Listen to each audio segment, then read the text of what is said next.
Assalamualaikum BSM Hamasyah, saudara-saudara. Dahulu pada saat saya masih SMA, ada beberapa dari teman saya menyebarkan salah satu artikel yang ditulis oleh Muhammad Hari Suwarno. Intinya adalah mengenai bagaimana Islam memandang kekristenan.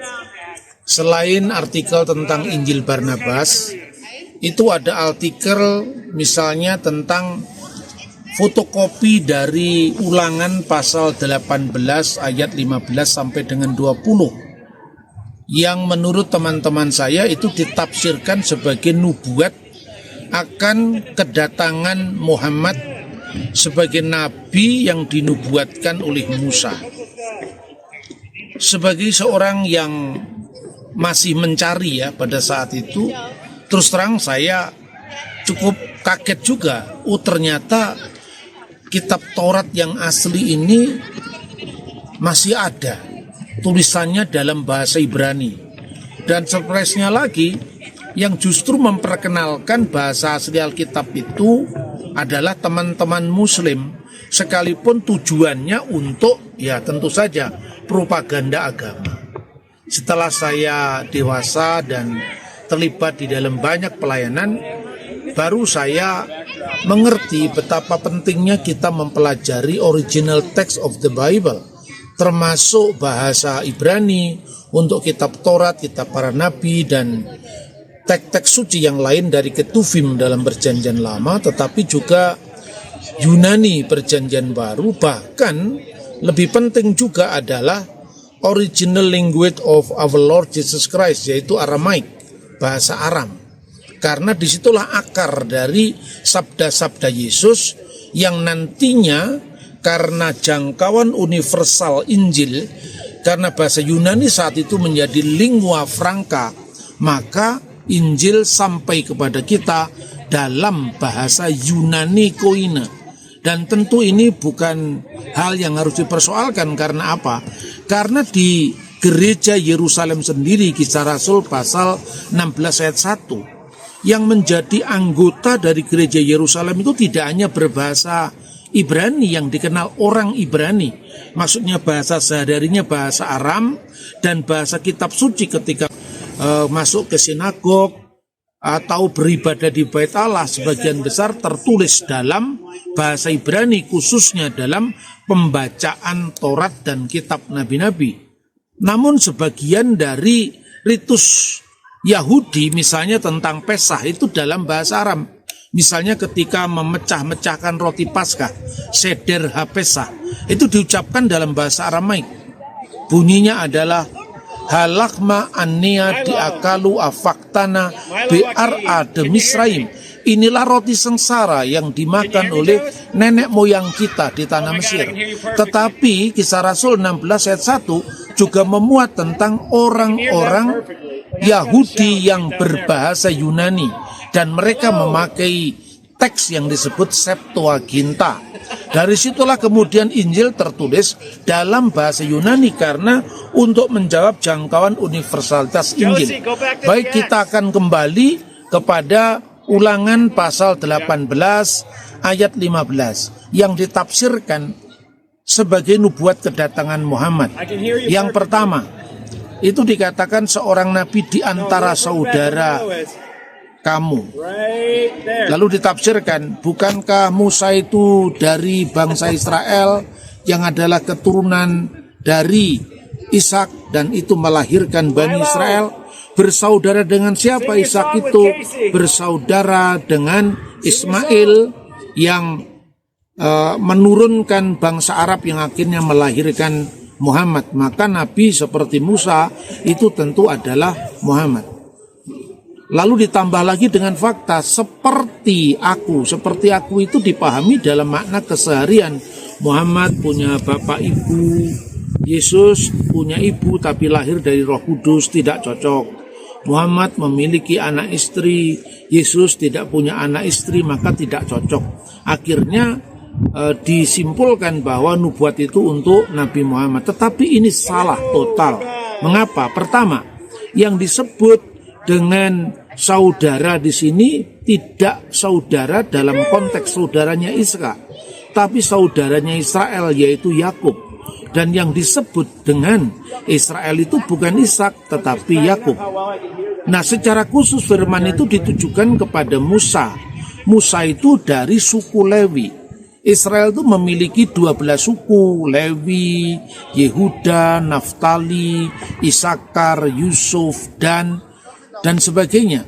Dengan demikian, bagi orang-orang Kristen, bagi gereja mula-mula, termasuk Rasul Petrus, termasuk Stefanus, memahami ini sebagai nubuat dari kehadiran Yesus Kristus, seorang yang dikenal sebagai nabi pembebas.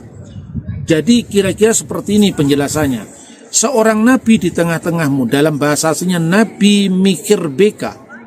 Di tengah-tengahmu itu harus di tengah-tengah Israel, tidak bisa di luar Israel. Me'aheka, di antara saudara-saudaramu. Musa dari suku Lewi, makanya pada ayat 1 dikatakan imam-imam Lewi seluruh suku Lewi. Dan Yesus lahir dari suku Yehuda. Maka seorang nabi di tengah-tengahmu, di tengah-tengah Israel, di antara saudaramu, me'aheka, kamu yang seperti aku Musa, yakim leka adunai eloheka alaf tasmaun, yang akan dibangkitkan oleh Tuhan Allahmu, hendaklah yang kamu dengarkan. Lalu saudara-saudara, nabi ini adalah nabi Eksodus. Ulangan pasal 34 ayat 10 itu dikatakan di antara orang Israel tidak ada nabi lain lagi dalam hal yang berhadapan muka dengan Tuhan. Nah, ini ditafsirkan juga secara keliru. Tidak ada nabi lagi setelah Musa di kalangan orang Israel yang akan dibangkitkan. Nyatanya ada nabi-nabi. Setelah Musa ada Salomo, yang di Islam dikenal sebagai Nabi Sulaiman, Daud, kemudian ada Yeremia, Yesaya, Yehezkiel, Ayub, Yunus, ya, dan sebagainya. Itu nabi-nabi yang selain daripada Musa. Dengan demikian maka jelas bahwa tekanan pada ayat 10 ini dalam hal berhadapan muka dengan muka. Apa artinya? Musa itu dikenal kalau dalam tradisi Arab disebut kalimullah, yang berbicara dengan Allah. Dan nabi yang akan datang ini adalah bukan lagi berbicara dengan Allah, tapi nabi ini firman Allah.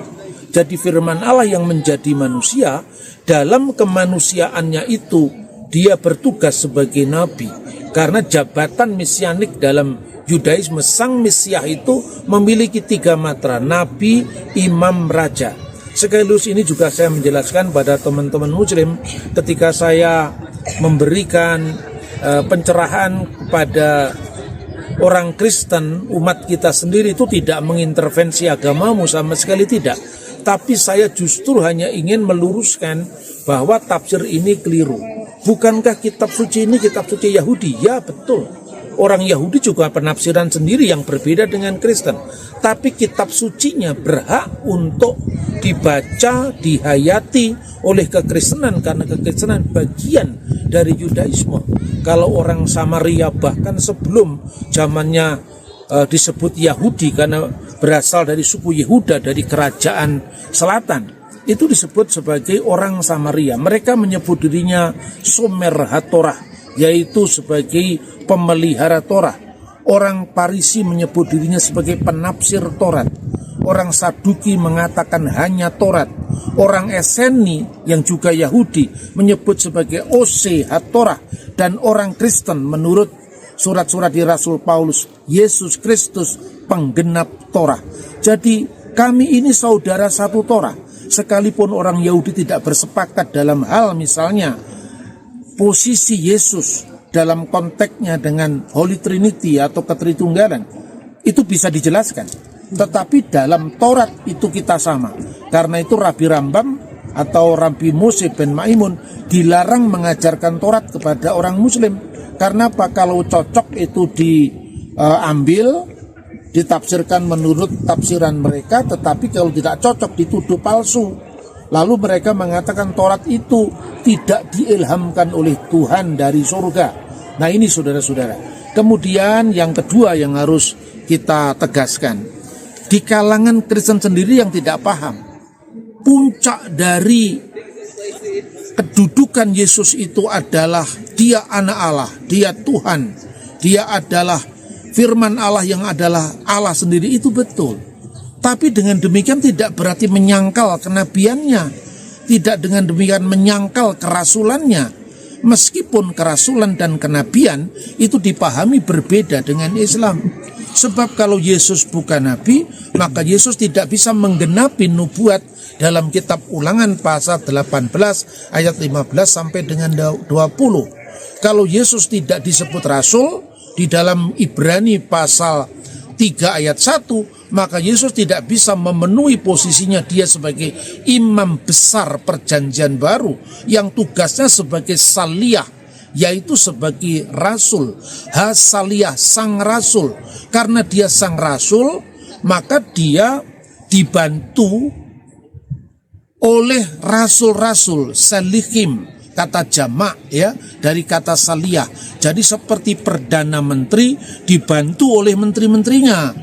Dan tidak usah harus mempersoalkan rasul kok mengutus rasul seperti presiden mengutus presiden. Tidak seperti itu konteksnya. Jadi Yesus sang rasul, hasaliyah, mengutus 12 rasul. Karena apa? Karena gereja adalah Israel baru, maka jumlahnya suku Israel 12, maka secara simbolik muridnya Yesus juga 12. Lalu setelah Injil diberitakan pada 12 rasul dengan prioritas Israel, maka juga diberitakan kepada 70 bangsa-bangsa sebagaimana Musa dibantu oleh 70 tua-tua Israel. Ini pun juga bukan kebetulan. Karena itu dengan demikian, apa yang dikatakan dalam perjanjian baru itu bukan sekedar rekayasa kekristenan, tetapi kami meyakini itu sebagai penggenapan dari Taurat dan para nabi. Yang terakhir adalah mengenai yang seperti aku. Ini posisinya adalah Nabi Exodus. Kalau Musa itu membebaskan Bani Israel dari penindasan di tanah Mesir, maka Yesus membebaskan seluruh bani Adam, putra manusia, anak-anak manusia, dari penindasan dosa-dosa. Simbolnya pun disebut Pesah. Kalau orang Yahudi mengenal Haggadah Pesah, tadi salah satu liturginya saya baca memecah-mecahkan roti, inilah roti sengsara. Tapi bagi iman Kristen penggenapannya bukan lagi Paskah nasional, pembebasan nasional, tapi pembebasan global seluruh umat manusia dari dosa-dosa karena penebusan dari Kristus yang adalah sang penyelamat itu. Tapi Pesahnya tetap, kalau dahulu umat Israel diselamatkan dari anak-anak sulung mati, di mana di pintu gerbang yang ada tanda darah anak domba, maka Tuhan berfirman, "Wiraiti et hadam ufessahti alaihem." Dan apabila aku melihat tanda darah itu, aku lewat atas mereka. Tanda darah itu artinya penebusan. Dan ketika dilewati oleh kematian, karena tanda darah itu, penebusan itu melewatkan setiap orang yang percaya kepadanya, tidak binasa, melainkan memperoleh hidup yang kekal. Jadi marilah kita sentosa dengan pilihan iman kita masing-masing. Antar agama tidak perlu mengintervensi yang lain. Marilah kita sejahtera, kita sentosa dengan pilihan kita masing-masing. Kalau Kristen menginginkan Injil diberitakan kepada orang lain, silakan beritakan secara santun. Kalau Islam mau diberitakan kepada orang lain, silakan bicarakan, silakan percakapkan, silakan diskusikan, silakan kabarkan secara santun tanpa melakukan intervensi terhadap agama lain, menuduh kitab sucinya orang lain palsu dan sebagainya dan sebagainya. Akhirnya dari Colorado, Amerika Serikat, saya mengucapkan salam damai bagi setiap orang yang mencari Tuhan dan ingin menemukan kebenaran dalam Dia. Tuhan memberkati kita. Shalom. Di tengah kesibukan dunia yang penuh hiruk pikuk, Yesus berjalan menyusuri Danau Galilea. Ia tidak mencari orang-orang hebat di mata dunia, tapi hati yang mau taat. Ia memanggil Simon Petrus dan Andreas saat mereka sedang menjala ikan. Lalu Yakobus dan Yohanes yang meninggalkan perahu dan ayah mereka demi panggilan Tuhan. Yesus terus berjalan dan satu persatu ia memilih mereka. Matius si pemungut cukai, Thomas si peragu, Filipus, Bartolomeus, dan lainnya, hingga genaplah 12 orang. Mereka bukan sempurna, tapi mereka dipanggil, diproses, dan dipakai untuk memberitakan kerajaan Allah. Yesus tidak melihat masa lalu mereka, tapi potensi surgawi dalam diri mereka. Dan hari ini, dia masih memanggil murid-muridnya, termasuk kamu dan aku. Terima kasih sudah menonton video ini hingga tuntas dan tetap dukung channel ini dengan subscribe, like, comment, dan share. Terima kasih.